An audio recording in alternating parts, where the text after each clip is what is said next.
Uh, how did you all enjoy the podcast episode, number 11?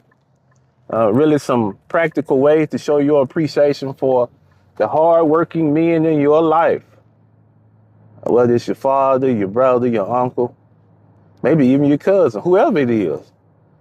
Some practical steps. And one of the things that I really appreciated is not holding back your commendation. If you know somebody and they've set a good example for you and things have been well, then why not thank them? Why not show some appreciation? Appreciation goes a long way. It really does. In a lot of instances too, appreciation or knowing that you appreciate it will give you even more reason to excel. It'll give you even more reason to move forward and endure difficult circumstances. If you feel like you're not appreciated and that there's no one there to support you, then a lot of times the difficult situations cause a person to give up and maybe even quit. So be appreciative, man, especially of the men in your life. We hold a lot of things in. We carry a lot of burdens, but just to know that someone is seeing some of what we do and they appreciate it, it goes a long way with us. Now, having said that, I have to draw your attention to something that has to be said. I try my hardest to present an example that is noteworthy. You know, there are people, they can look at it and say, okay, yeah, that's the way to do it. I'll do it this way because I've seen it work. And hopefully the work that I've done, the podcast that I've put out just lately have been a testament to that desire. And one thing I'm adamant about is about having clean speech. And I know what you're saying, Marcus, you old school, so maybe they're just a tenet of being an older gentleman. But now, the reason why I bring that up is because I had another, or installment, I should say, of the Evolving Manhood series. I hope you've seen it, but I had to put a parental advisory on that particular episode because the clip that I chose to dissect had quite a bit of profanity in it. And not only was it profanity, but it was directed at a child. So I want to make this clear. On a lot of podcasts that you'll listen to, that you'll be involved in, profanity is not a problem for them. They don't have any problem using it. They don't have any problem with their guests using it. You won't get that from me. I believe that in intelligent conversation, I can illustrate and emphasize the point that I'm making without that. I don't have to use profanity to get my point across. That's unnecessary, in my opinion. Now, I'm sure that there are going to be people that see this and they're going to disagree wholeheartedly because in my experience, there are individuals who, that's just the way that they speak. For instance, I just thought of something that kind of made me chuckle a little bit. That was my father. That was my father. My father would curse when he was happy. He cursed when he was angry. He just cursed in general. That was just a part of his language. Now, I don't agree with that notion. A lot of people, I know, especially with my father, the notion is that that's going to, I guess, make the way you speak sound tougher. Maybe it's used to emphasize the thought that you're making. I don't know. I've never understood it. But then again, I've never tried to because, like I mentioned, I believe that having discourse where everybody can understand, where everybody can take away something, is a lot of the times in the approach. If I approach you in a particular way, then I'm setting the stage for you to hear what it is I have to say to you, whether it's good or bad. So if I offended anyone with that commentary on that particular clip, I apologize. But the reason why, and I know this is probably going to sound contradictory, the reason why I chose to leave the profanity in the video is simply because I wanted to emphasize that the relationship between Troy and Corey, the two, or two of the main characters of the story, was one that was rooted in trauma. Could you tell? The way that Troy spoke to his son, this is his flesh and blood. And his son in that clip is reaching out for a connection with his father that's beyond maintenance. And what do I mean by that? If you provide the necessities for a child, they'll grow. They'll get older. They'll get larger. They'll grow. But if you cultivate a relationship with a child where you are there to support them, you're there to plant seeds of growth in them, other than just the necessities. If you're encouraging them to explore things and to take pride in learning new things and being able to do new things, then see that makes the difference. And I think a good way to sum that up is it's a difference between helping a child to grow and helping a child to flourish. Now, flourishing involves embracing the parts of your child's personality that are good, but then also helping to try to correct the parts of the personality that you know could cause some difficulties later on in life. But all that has to be done in a balanced way. And I think that with Corey and with Troy, the balance was off. The balance was off tremendously. Because here you have a man who has a son. And instead of encouraging your son, instead of meeting him where you need to meet him, where he needs to be, you rather make the situation difficult. And that's a sad thing, man, because having a son reach out to you just to be recognized, just to have some kind of connection with his father, I don't think there's anything wrong with that. I really don't. I don't think it is. But I do believe that one of the things that clip highlights is that a father can only give his son what he has. And maybe throughout all of the difficulties in life, and you know it had to be some difficulties involved to make a person that angry, that callous. But all of the difficulties that Troy went through in life, you can tell that he probably didn't have a lot in the way of patience, a lot in the way of empathy for his son. He had, it seems, been stripped of all of those emotions because of what he had to go through in life. I think, and I said that even in the episode, I think that Troy had really just stripped himself down to what was necessary for him to be able to provide the things that everyone needed. Anything else, in my opinion, and looking at not just that clip, but just the whole play in general, anything other than that was a waste of time to him. It just shows how a lot of us compartmentalize to the point where there's really no emotion involved whatsoever. And I think that the episode of the podcast where we talked about appreciation for the hardworking man in your life, I think this goes hand in hand with this particular episode that, you know, we're doing in Evolving Manhood. I think the two coincide, because if it was a situation where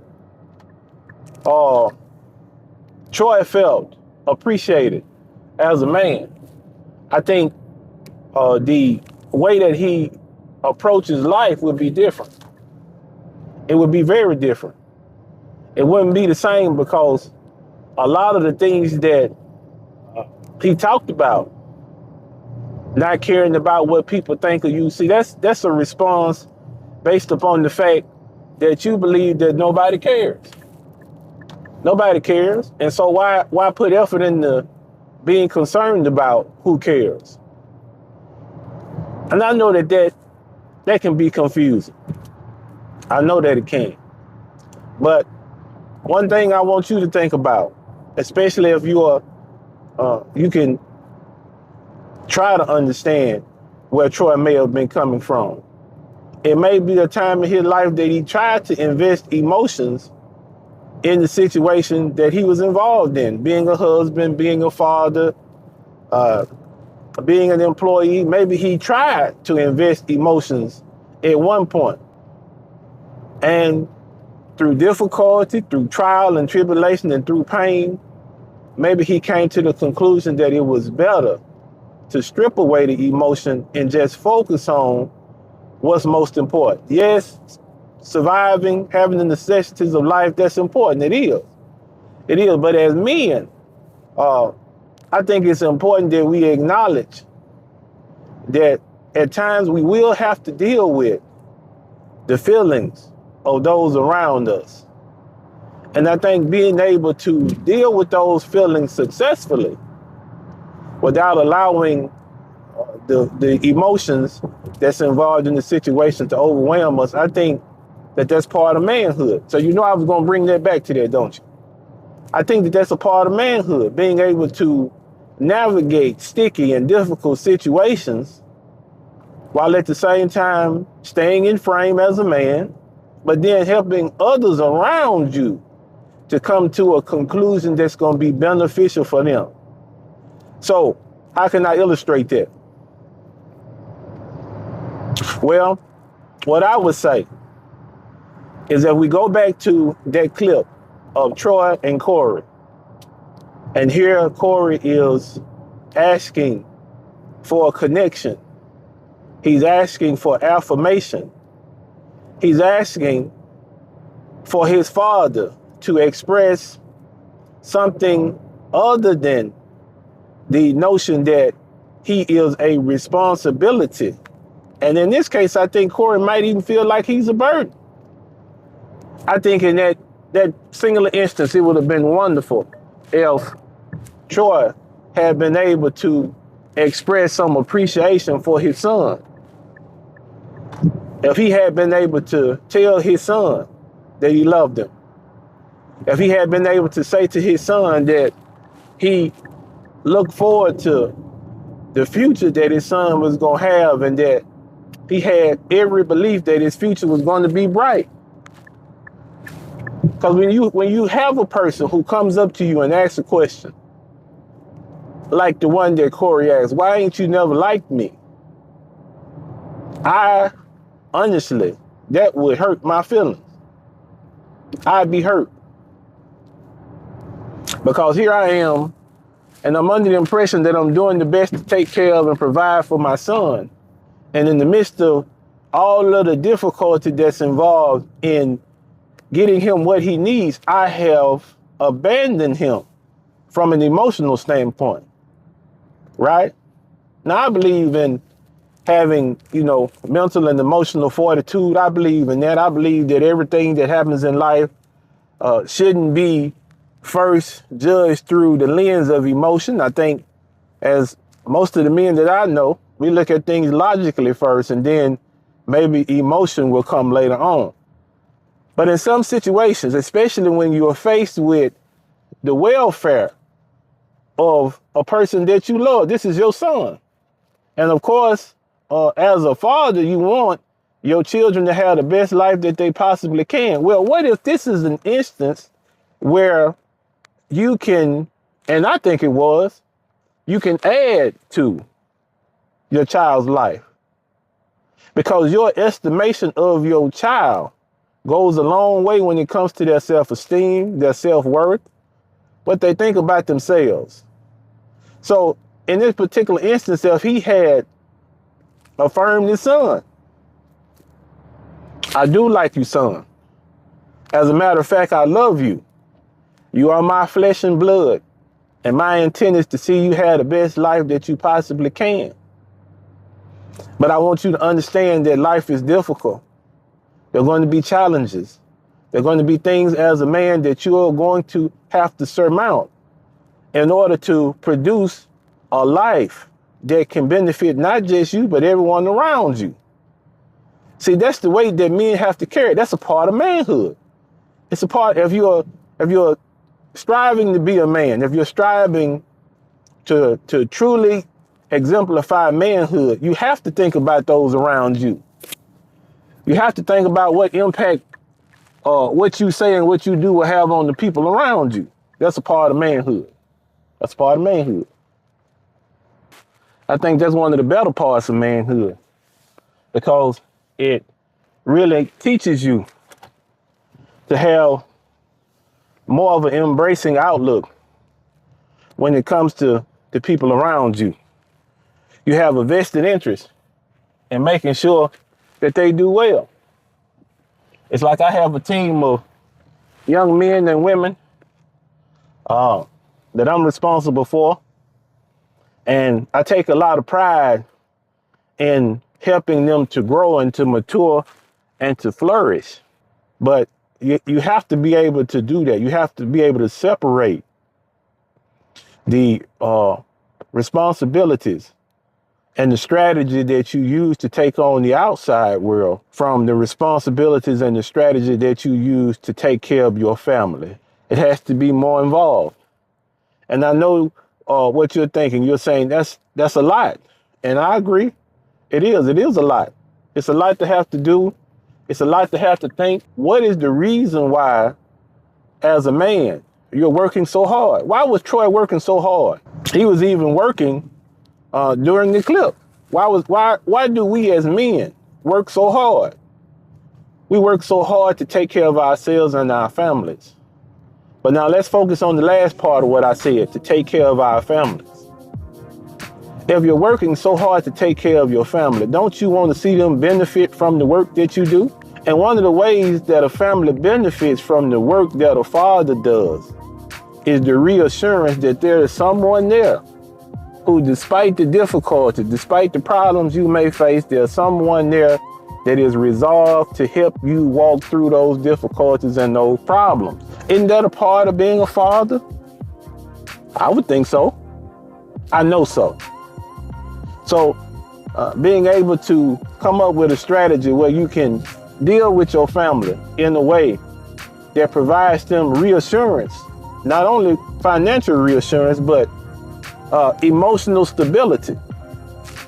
A lot of times, there's been a complaint. It's been a complaint that the only thing that a man has to offer is financial stability. Listen to me. That's a difficult thing within itself. It is. And in Troy's situation, you can see that that's exactly where his thinking is leaning. Troy said in that clip, he enumerated the ways that he takes care of Corey. He enumerated it. Having a place to sleep, having something to eat, clothes to wear, things of that sort. He enumerated it to him. Was he enumerating it just to be egotistical? No. He was outlining those things as proof. And you know, that's how, as you know, as a whole, that's how men's mind works. We advocate by what we produce. This is what I'm producing for you. This is what I'm doing for you. This is what I'm providing for you. This is proof that I care about you. I wouldn't do any of those things if I didn't care about you. And I understand the notion. I understand the sentiment. But at the same time, as a father, what's wrong with just saying it? What's wrong with just, you got your son there, he needs reassurance, he needs affirmation. Why not just tell him that he's important to you? Why not just tell him that you love him and that the hard work that you're doing is so that he'll have a better future? I think that would cause a better outcome for him and you. But that's just my thoughts for today, man. You see, I'm sitting on the parking lot, so it's time for work. Just some things to think about, you all. Sometimes we get so wrapped up in providing and protecting that we don't think about the emotional aspect we don't tend to the emotional needs of those around us. And so sometimes it can leave a gap. So let's fill that gap in. Be easy. Peace.